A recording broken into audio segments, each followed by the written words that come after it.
திண்டுக்கல் மாவட்டம் செம்பட்டியில் இயேசு வாழ்கிறார் ஊழியங்கள் நடத்தும் ஆசீர்வாத உபவாச ஜெபக்கூட்டம்.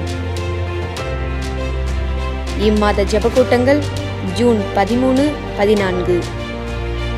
நேரம் காலை 9:30 மணி முதல் மதியம் 2:30 மணி வரை. தேவ செய்தி சகோதரர் எல். வின்சென்ட்ராஜ். உலகம் உன்னை கைவிட்டிருக்கலாம், ஆனால் கர்த்தர் கைவிடாதவர், உனக்காக ஜீவனை கொடுத்தவர், உனக்காக பரிந்து பேசுவர், இன்றைக்கு உயிரோடு இருக்கிறார். சகோதரி கலா வின்சென்ட்ராஜ். மகளே, மகனே, என்னிடம் திரும்ப மாட்டியா? இப்பவாவது நீ என்ன திரும்பி என்ன நோக்கி பார்க்க மாட்டியா? உன் உடைய கிழிச்சிட்டு இல்ல, உன் உள்ளத்தை நான் கேட்கிறேன், என்கிட்ட வரமாட்டியான்னு சொல்லி ஆண்டவர் பார்த்துக்கிட்டே இருக்கிறார். இடம் வானத்தின் வாசல் எழுப்புதல் ஜெபமையம், செம்பட்டி, திண்டுக்கல். தேவ பிள்ளைகளே, இந்த உபவாச ஜெபத்தில் கலந்து கொண்டு தேவ ஆசீர்வாதத்தையும் தேவ கிருபையும் பெற்று செல்ல உங்கள் யாவரையும் அன்போடு அழைக்கிறோம். மேலும் விவரங்களுக்கு கீழே உள்ள தொலைபேசி எண்ணை தொடர்பு கொள்ளுங்கள்.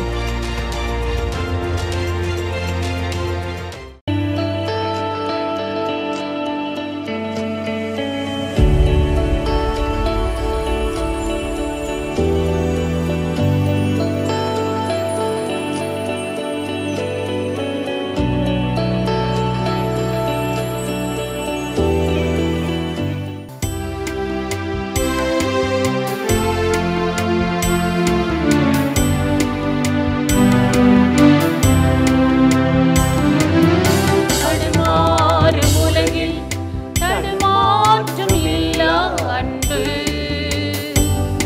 என் இயேசுவின் தூய அன்பு. தடுமாறும் உலகில் தடுமாற்றம் இல்லா அன்பு,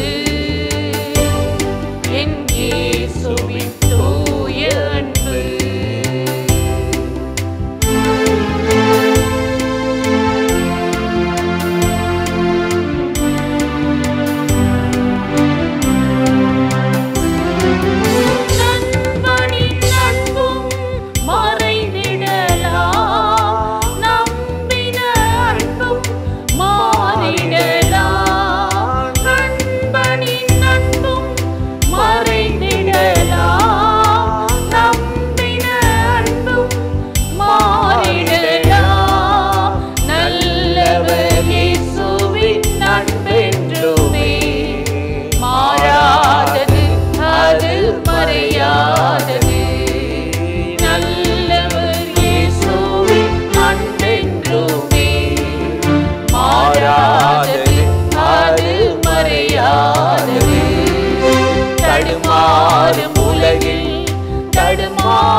தடுமாறும் உலகில் தடுமாற்றம் இல்லா அன்பு, என் இயேசுவின் தூய அன்பு.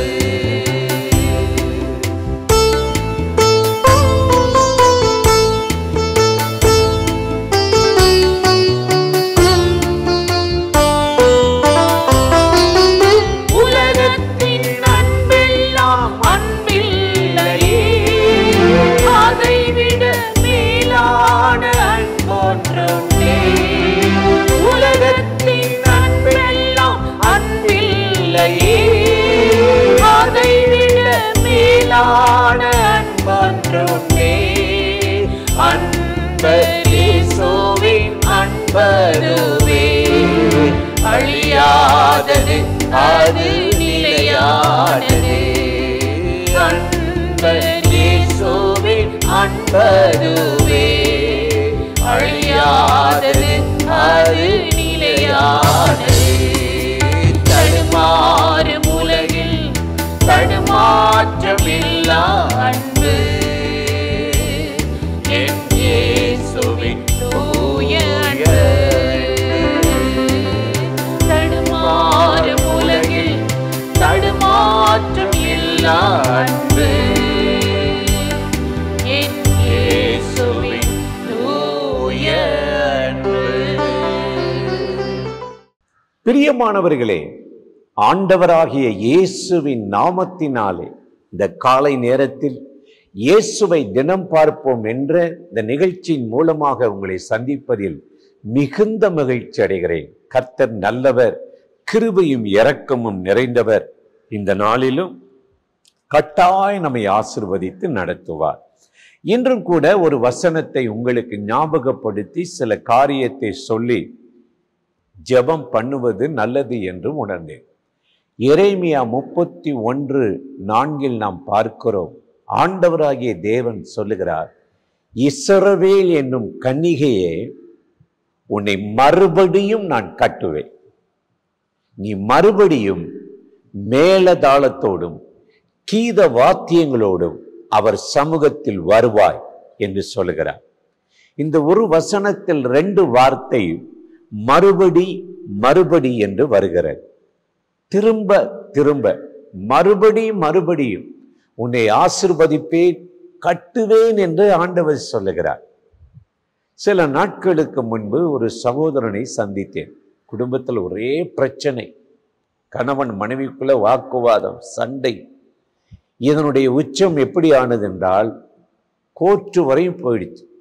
கேஸ் நடந்து கொண்டிருக்கிறது. விசாரணை எல்லாம் பண்ணி முடிச்சிட்டாங்க.